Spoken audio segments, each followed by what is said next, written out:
You know that feeling when something happens on the internet and you think, there is absolutely no way this is real life? Yeah. We just had one of those moments. Because Katy Perry, the woman who roared, who kissed a girl, who shot fireworks out of her chest on a world stage, just posted a video on social media trying to summon Chief Keef. Like, literally trying to call him into existence. She captioned it, attempting to summon Mr. Keef, we need to go all the way back. Because this story doesn't start with a cute little video. This story starts with a public beef that nobody saw coming.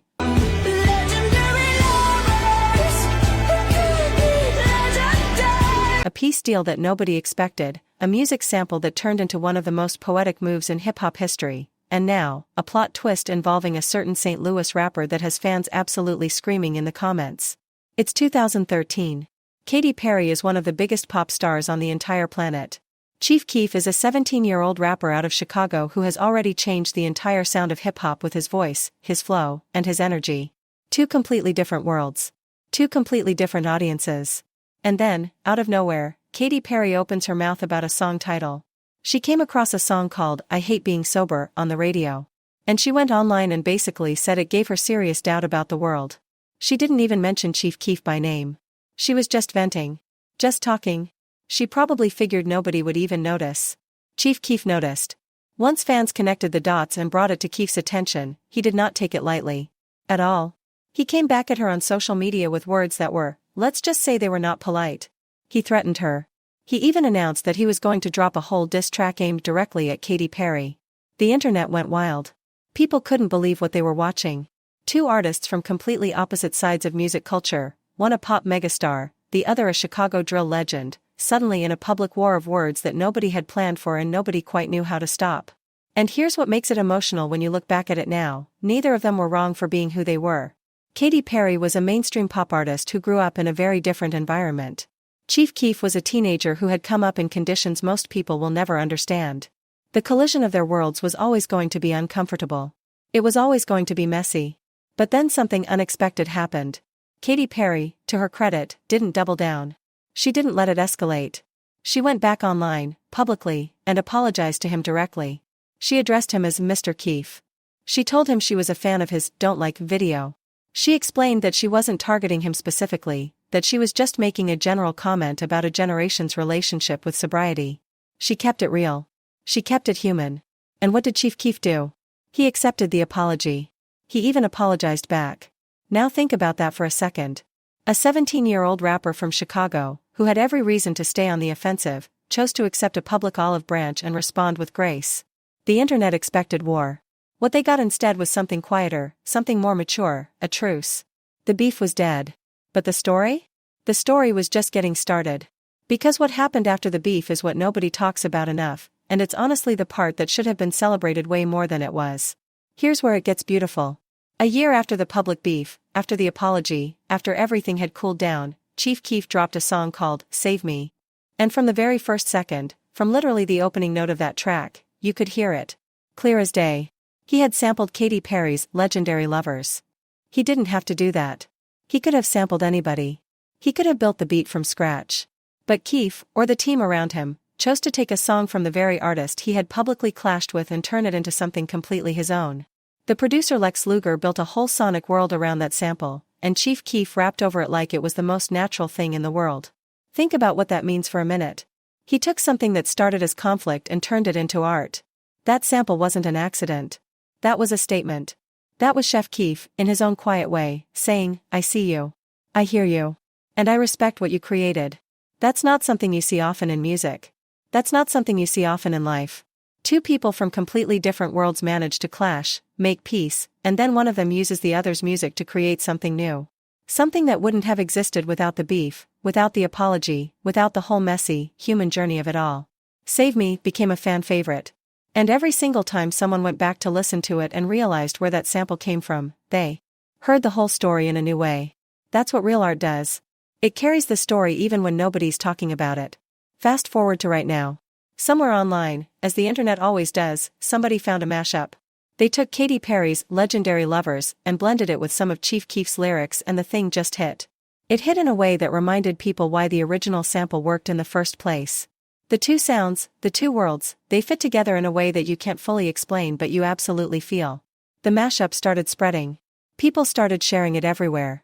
And once it got traction, once people started saying, "Wait, somebody needs to make this real," the calls for an official collaboration started pouring in. Fans were pushing for it. Hard. And then, Katy Perry saw it. Now, here is the part that really gets to you. Because Katy Perry did not ignore it. She did not scroll past it. She did not let her team handle it or put out some generic statement.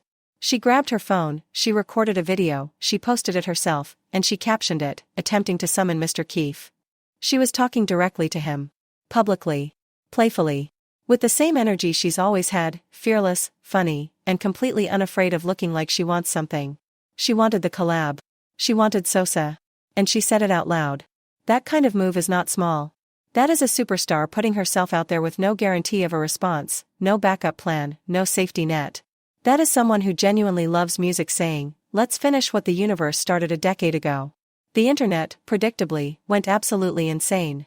Now here is the part of the story where everything goes sideways in the most entertaining way possible.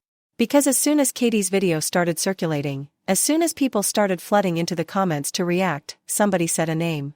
And once that name was said, everyone else caught on, and suddenly the comment section turned into a completely different conversation. Sexyy Red. People started tagging her. People started joking that she was going to show up instead of Chief Keef.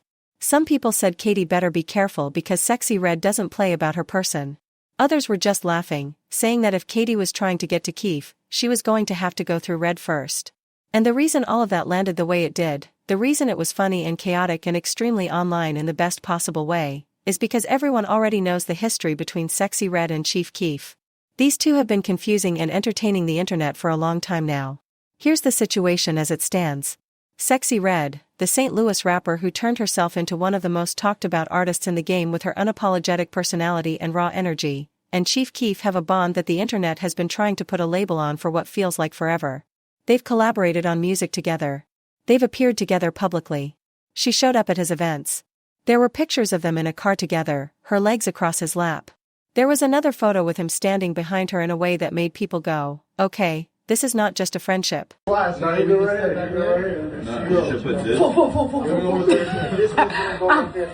She called him her bestie publicly. She also, in a separate interview, said she didn't even know what to call what they had going on. She said they liked each other. She joked about him being her third baby daddy. And then she turned around and said she was comfortable enough around him to pass gas in front of him, which she offered as proof that it was a real, genuine friendship. The internet did not know what to do with any of this. And then there was the situation with King Von's sister, Kayla B., who entered the picture and created a whole other layer of chaos. Back and forth on social media, receipts being posted, claims being staked. The whole thing looked like it was about to become a proper war, until it turned out the beef might have been at least partly for promotional purposes. Because right around the same time, Sexyy Red and Chief Keef dropped a collaboration together. By early this year, things between Kayla and Sexyy Red had apparently smoothed over. Red even slid into Kayla's comments leaving her love. The drama had settled. But what people still don't fully know is where Sexyy Red and Chief Keef actually stand. She's never put a neat label on it. He's never confirmed anything. They just keep showing up in each other's worlds, in the music, in the pictures, in the public moments, and the internet keeps watching and wondering. So when Katy Perry posted her video trying to summon Chief Keef, people's first thought wasn't just cool collab idea. Their first thought was, does Sexyy Red know about this? Let's step back from the jokes for a second, because there's something genuinely worth sitting with here. Katy Perry is someone who has been through an enormous amount in her career and her personal life. She stepped away. She rebuilt. She came back with new music, a new chapter, a new energy.